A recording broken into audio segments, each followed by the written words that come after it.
Chapter 12, we're talking about the elasticity of supply. In chapter 11, we had spoken about the elasticity of demand. In this case, if we talk about demand, of course, we have to talk about supply. So what you need to understand from this chapter, you need to be able to define elasticity of supply, calculate price elasticity of supply, interpret price elasticity of supply figures, draw and interpret the supply curve to show different price elasticity of supply, explore the determinants of price elasticity of supply. This is basically saying know what causes the elasticity to change. Remember, when we look at demand, certain things cause your demand to change and how elastic your demand is. It's the same situation here. We are going to look at what causes the elasticity of supply to change. And finally, we'll look at why do you need to know elasticity of supply? How important is it, or what can you learn from it? So that's a general idea. So price elasticity is basically, it says the concept of price elasticity, shortened PES, to study how responsive supply is to the change in price. Price elasticity of supply measures the extent to which quantity supply change when price of a product changes. The formula is. So the formula is the same as with quantity demanded. The only thing that we're changing here is the quantity. Before this was quantity demanded. Now we're putting quantity supplied. So it's a percent change in quantity supplied divided by the percent change in price. You can have times 100 here and times 100, or you can put the 100 on the outside. In the mathematical format, it's change delta Q. I forgot an S. It should have been percent change delta QS and percent delta P, right? And the idea, what we're trying to understand here, we're saying that if there's a change in the price change, by how much do we expect people demand to change? So let's say your favorite noodle, the price of the noodle change. How do we expect your demand for noodle to change? And calculating it, it's straightforward. All you need to do is put the number in the formula. Please be sure to be familiar with this formula. The last time most of you couldn't remember the formula, try to remember this formula. It will come up again and again. So here it gives us some number. It says similar. It says it's found by dividing the price change in quantity supplied by the original quantity supply and multiplied by 100. Similar, the percent change in price is calculated by dividing the change in price by the original price multiplied by 100. So the original price minus the new price divided by the old price times 100. So in this case, it tells us that supply rise from 100 to 130 and price increased from 10 to 12. We know the relationship between supply. If price goes up, supply is going to go up. So price went from 10 to 12. Supply increased from 100 to 130. So we want to see how elastic is this product. If we plug in the number into the formula, we get the new quantity minus the old quantity divided by the old quantity times 100. The new price minus the old price divided by the old price. And we get 20 over 30 gives us 1.5. Remember, for supply, your answer should be positive because supply has a positive relationship with price. When you're calculating elasticity of demand, you should have a negative answer, and then we change it to absolute term, and your answer should still be positive in that case.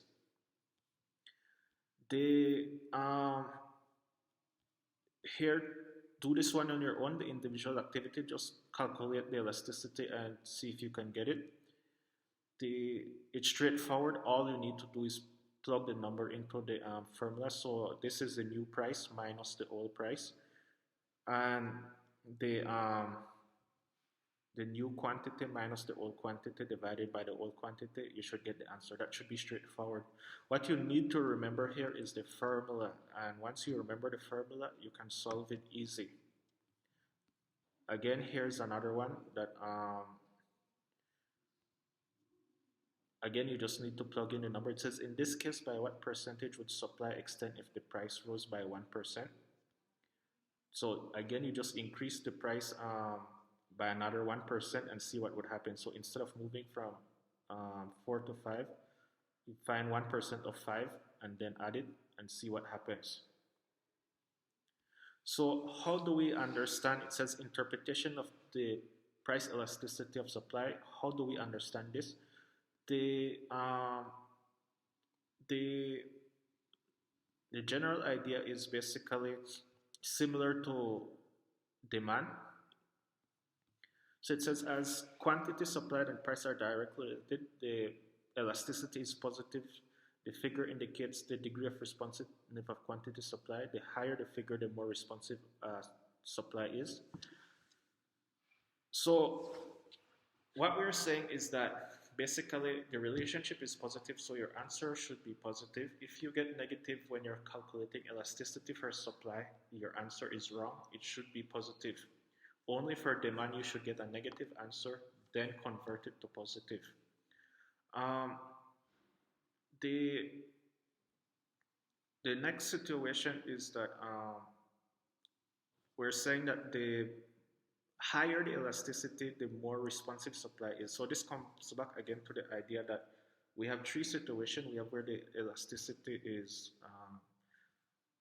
less than 1 but greater than 0. It's either equal to 1 or it's greater than 1 and less than or equal to infinity. So we're saying in this situation, the price elasticity is 2.6. And did we get... Okay, here we're just using 2.6. So what we're saying, how we interpret this, we're saying that if the when you calculate your elasticity and it's 2.6, it means that if price increased by 1%, then we expect supply to increase by 2.6%. That's similar to here. It asks you if price increased by 1%, by how much percent do you expect supply to increase? That's what we're saying. Price went up by 1%, the supply will increase by 2.6%. Or the other word is extension, right? So as we said, there's elastic and inelastic supply. The supply is usually found to be elastic or inelastic. And elastic is when it's greater than 1. Inelastic is when it's less than 1.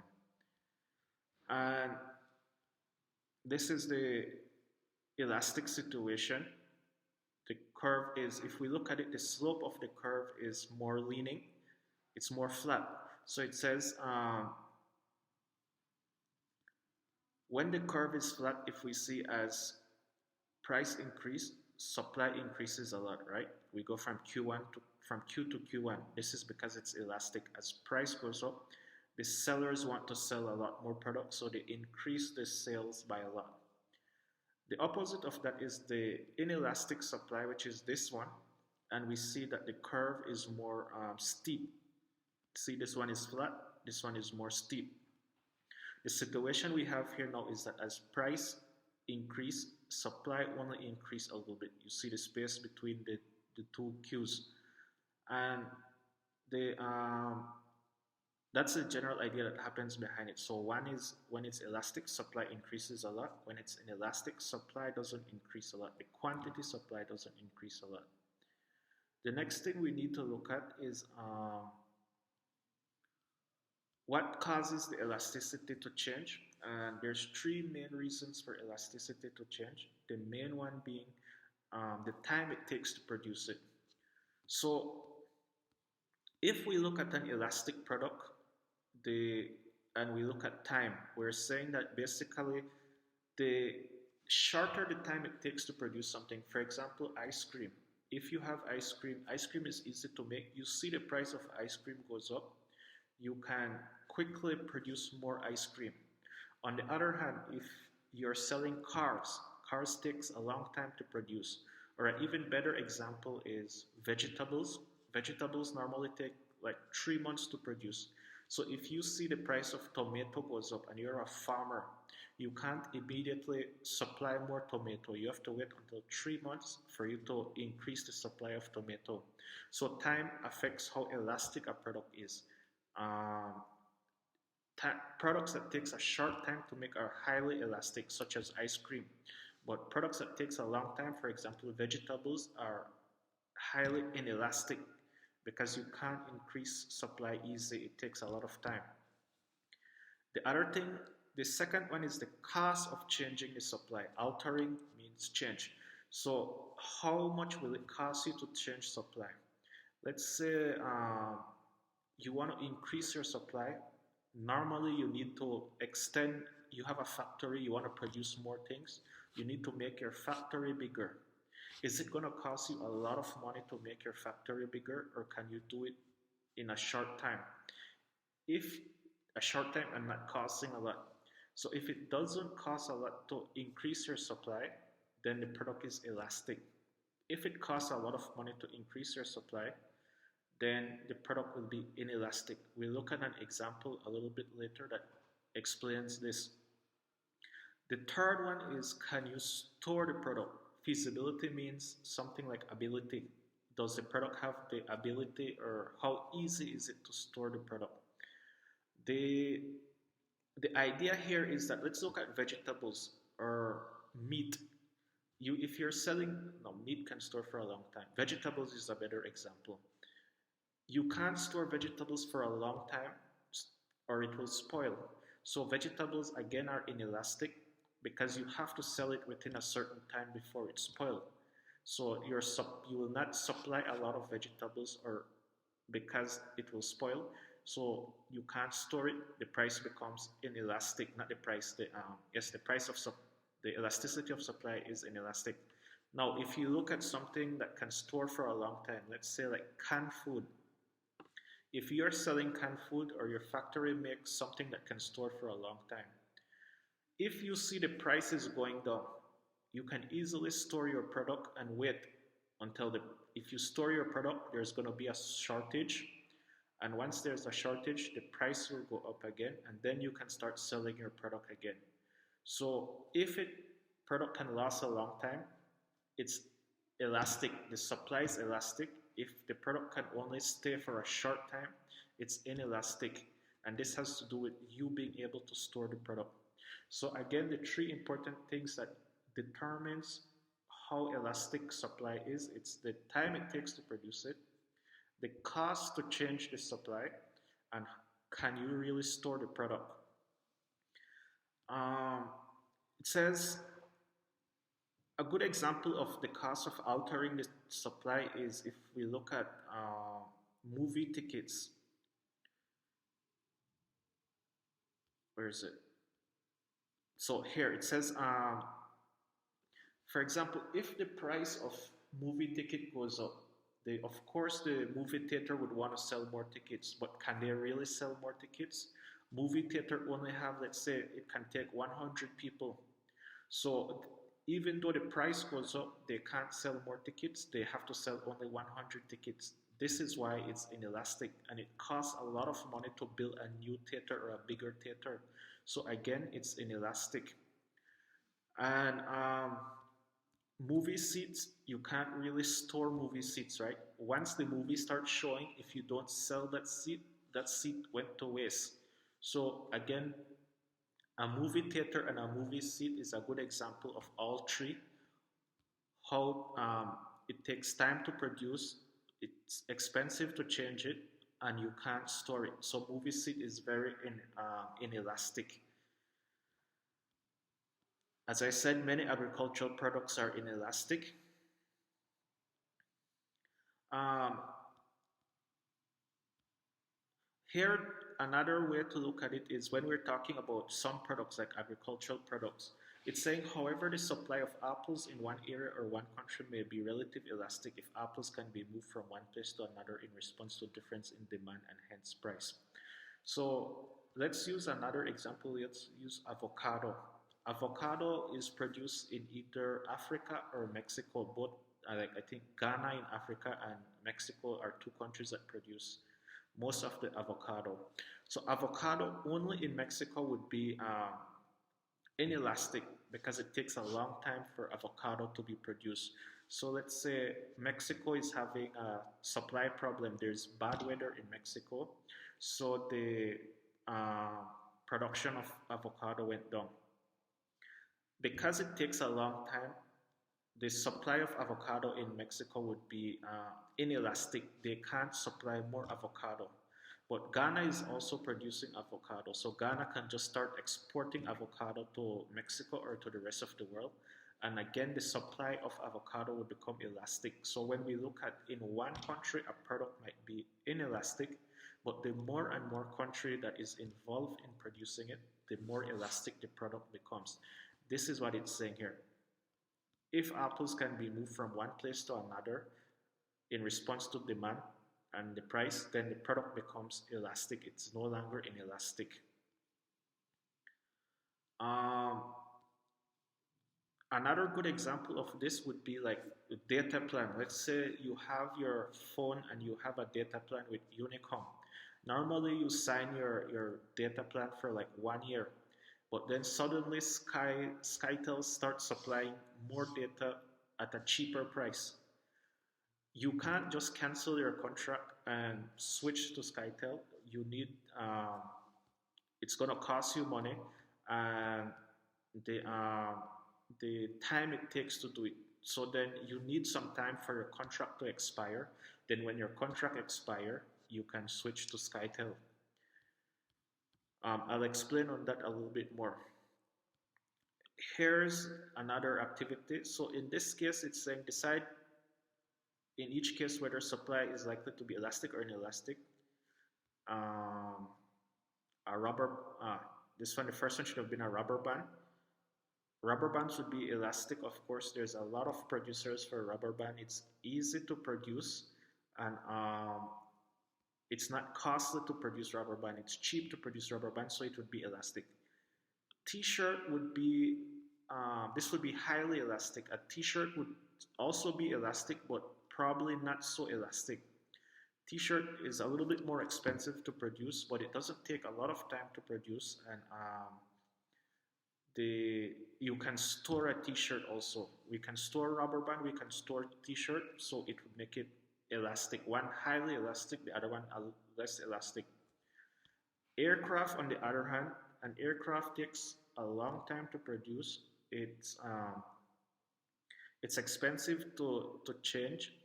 You can store an aircraft, but that still doesn't make it elastic. It makes it inelastic because it's expensive to produce and it takes a long time to make an aircraft. Pencils, again, a pencil would be highly elastic, easy to produce. You can store it, and it's easy to the um, storing it. And the last one, a lamp.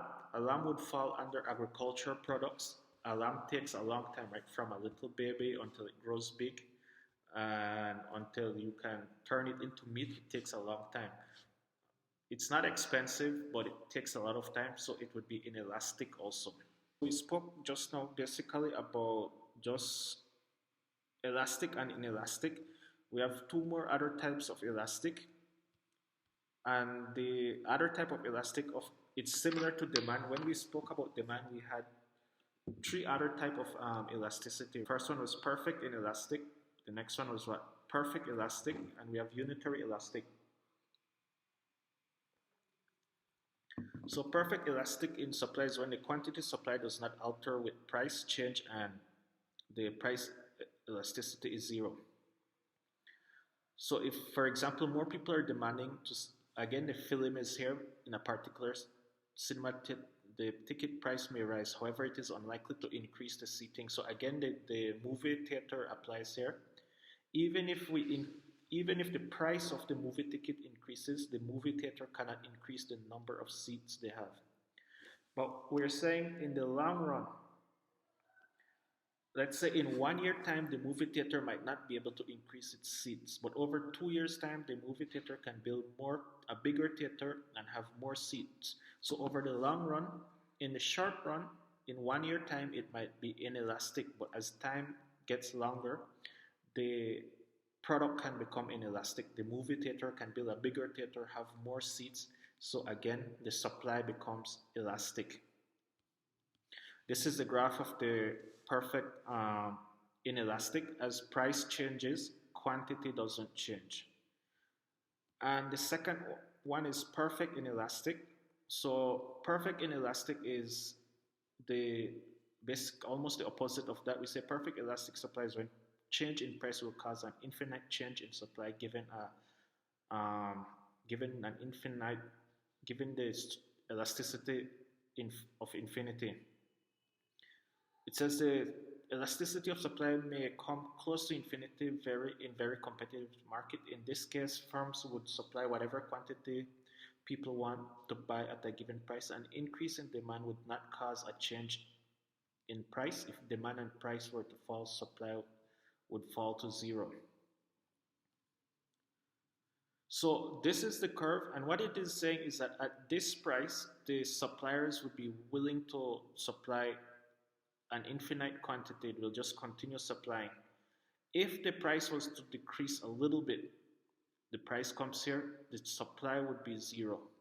If the price increases, nothing would change. They would still supply the same amount, but it's infinity being supplied, right? So it doesn't really matter. What matters is if the price goes down. If the price goes down, they will not supply any product.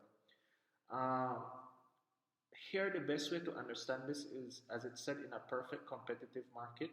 So this is a good example is like, I would say, a cell phone. At a certain price, let's say an iPhone at $1,000, Apple is willing to sell as much iPhone as you want to buy. If the iPhone price goes down by a little bit, let's say if iPhone was to go down, the price of iPhone goes down, Apple would not want to sell it. They always sell at a set price or an expensive price, and they will sell you as much as you want to buy.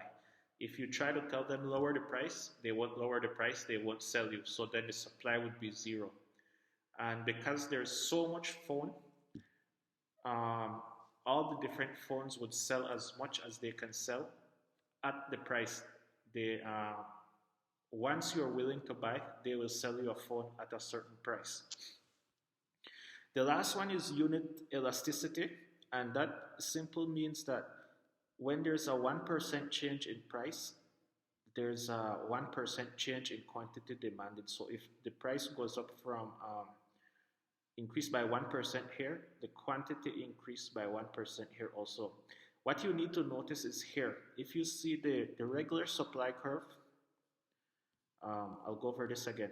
But the regular supply curve doesn't touch the point at zero here. The regular supply curve always starts somewhere from out in the middle here. But a unitary starts from zero and goes straight.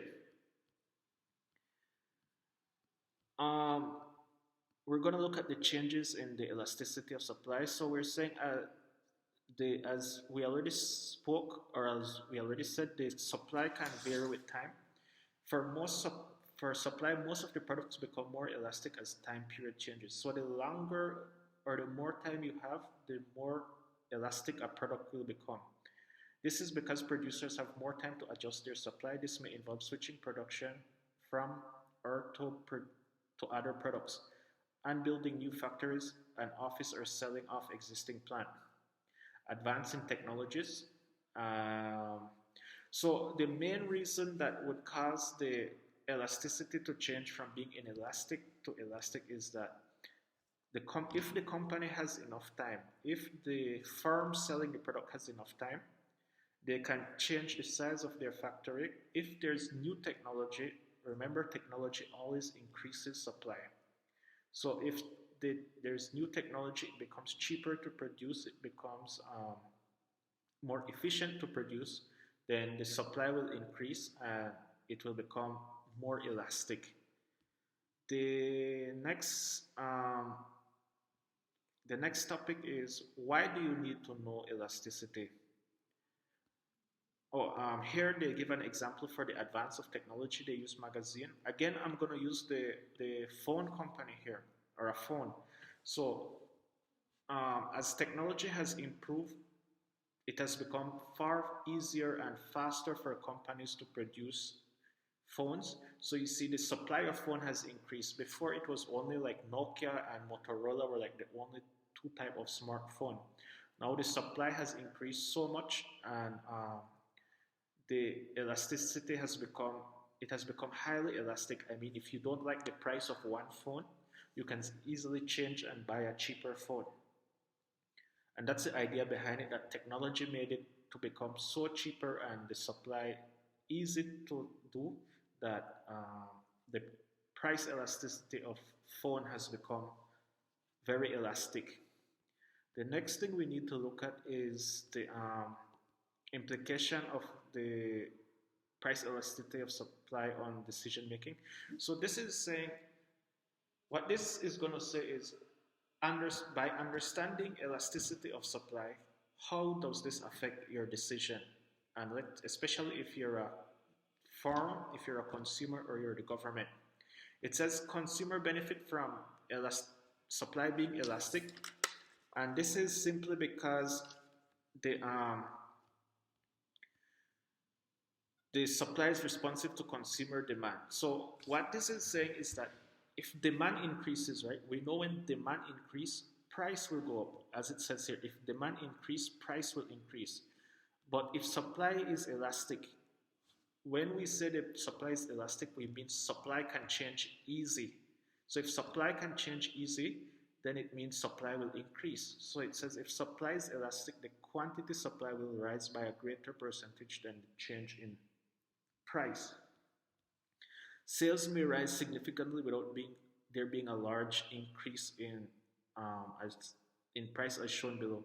So this is a graph. I'll explain this graph a little bit more.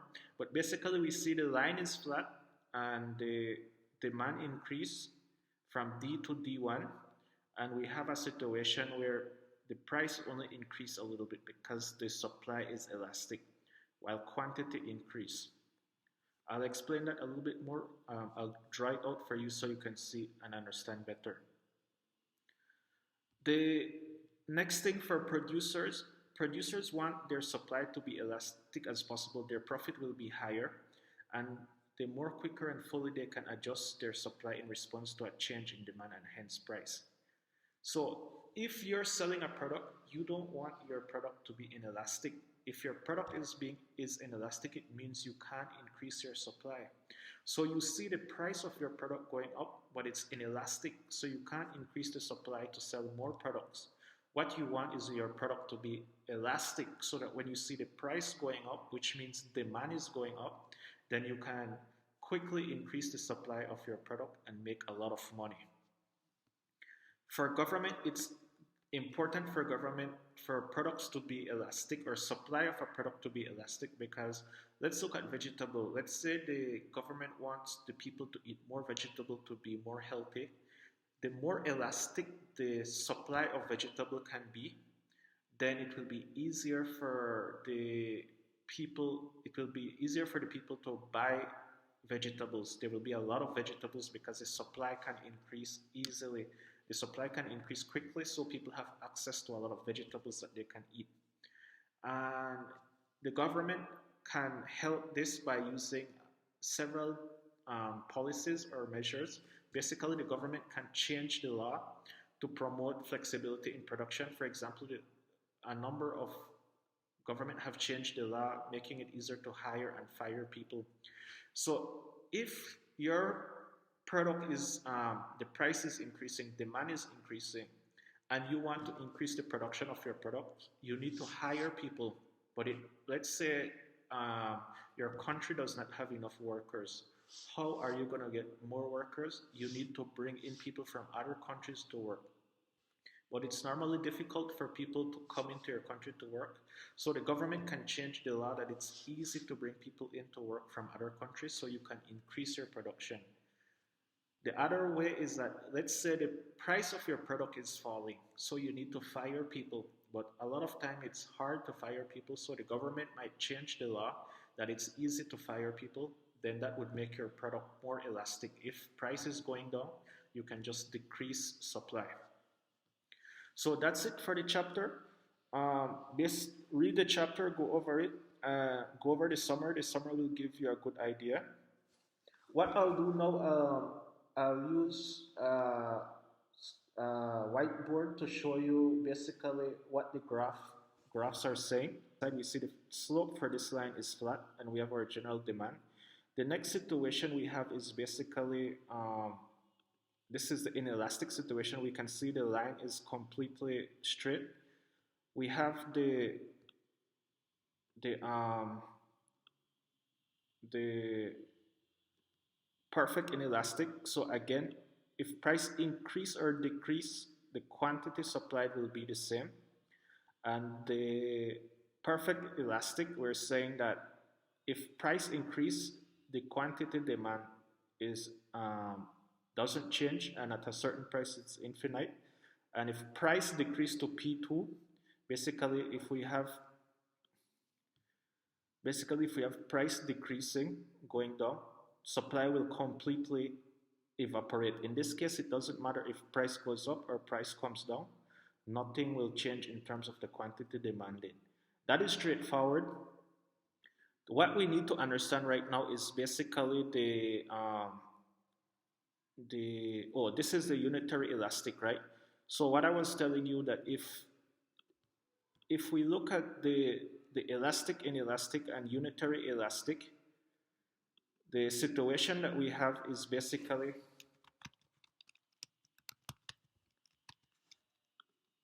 you can see here it starts at 0. The supply curve line starts at 0.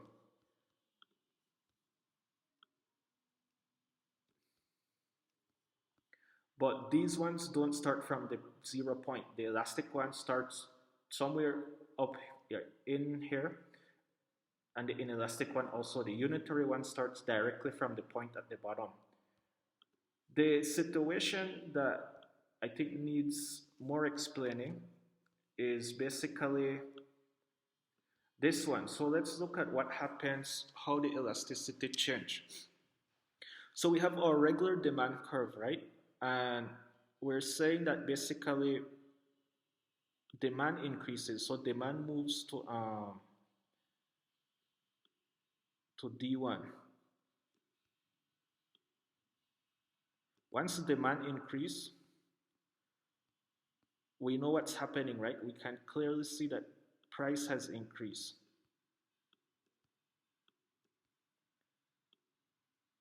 Price went up. From this point, price went up. This was the original price, and it increased basically. So we have a situation where the price increased.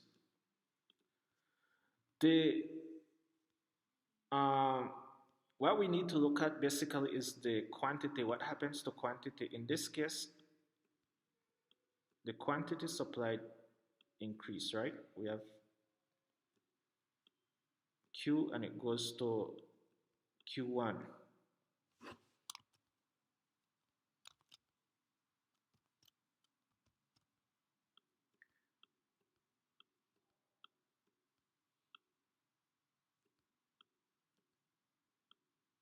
We go to Q1.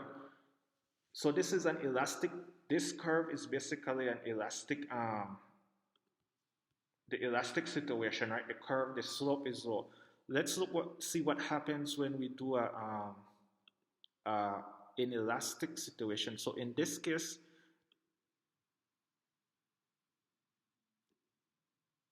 the supply curve would be more straight, right?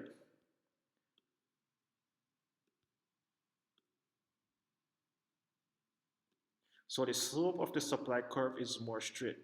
Now what we see happening in this situation is basically we have a situation where the price increases a lot.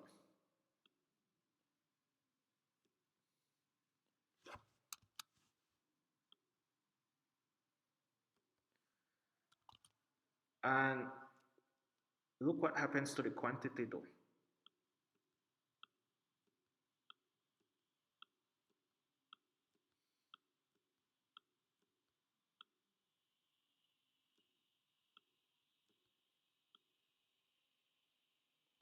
So this is what we have happening. The quantity basically falls. We have a situation where when the supply is inelastic, price doesn't change a lot. Let me put one more P. This should have been P1.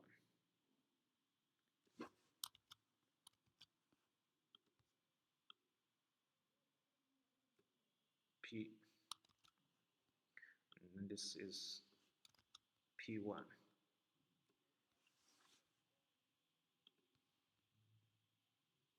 The price will increase, but quantity will decrease when the product is inelastic. So what we want is a situation where basically the, the product to be elastic, as quantity will increase and price will stay low. So that's about it.